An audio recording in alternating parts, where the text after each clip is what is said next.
What's up, everybody? Welcome back to the channel. Today's video is just a quick one. It's just all about creating content. It's about creating content that you really want to create. And I've been doing this stuff for about 5 or 6, 7 years now, creating WordPress-focused content, business-focused content, and sometimes you just kind of get bored of it. I'm sure you get bored of hearing it from a million different people out on the web.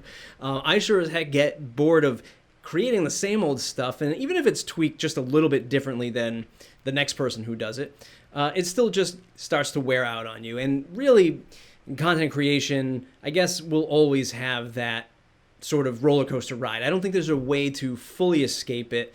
And I think anybody who's creating content should be considered an artist, and maybe artists go through this type of thing more often than your typical business person, right? The person who's creating content because they just know it drives traffic to their business, which helps them pay the bills and feed the family and all that stuff.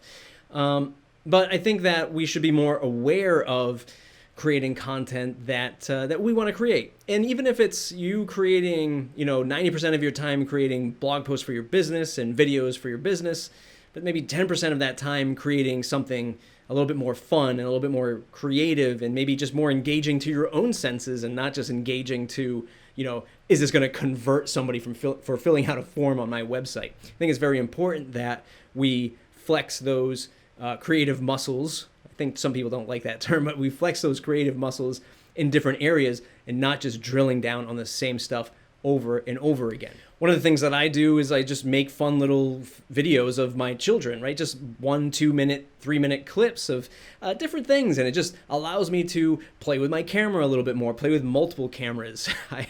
Focusing on which camera I want to use has been a bit of a task over the last year and a half. I'm shooting on the Lumix right now, but I have a Sony a6500 and I can't really get rid of the two of them. Sort of this dilemma. There's no perfect camera. But the point of that is creating new pieces of content that's outside of your comfort zone, can hopefully bring lessons and value to your constant streamline of content that you put out every single day, be it for your business or your blog or for clients, in fact. And I think that if you can find a new outlet to do that in, you're going to be in a better position for the long haul. Another way to get new ideas for content and to just keep yourself generally inspired. I knew when I would blog a lot, I would just get burned out from it, right? I felt like I was way too strict on the amount of content I had to put out.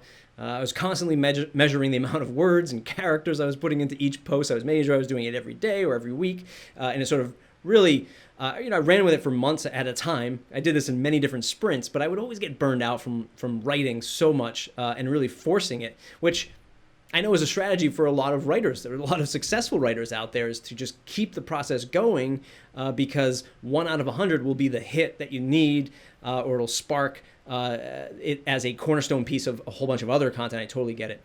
But another way to be inspired is to join a Facebook group. There's one that I've joined, which is put on or managed by a woman that's been on the show before, Kim Doyle. She has the Content Creators Group on Facebook, has about 2,000 or so members in it.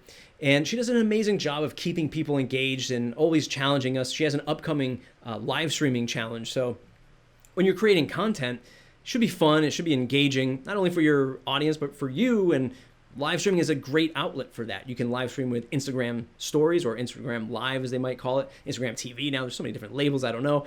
But YouTube Live and Facebook Live, or just creating more static videos like this and uploading it to your YouTube channel. Another way to create content that, again, is not only engaging for an audience, but engaging for you. So I really recommend joining a group like that. And thirdly, I'm actually thinking about creating a local meetup for content creators, people who are doing YouTube and live streaming and maybe traditional blog content and newsletter content in my area, just to see what people are doing, just to keep that creative wheel moving. I think is so important when we are really tasking ourselves to do this on a consistent basis, which again, I think if we can break the mold of the monotony of doing the stuff that's just business and just goal-oriented and having something more fun and creative, I think that'll be a win for everyone. Just yesterday, I was Googling for something for WordPress related, and I came across one of my own tutorials that I created for my other channel, Plugin Tut. And it was WordPress tutorial for on YouTube.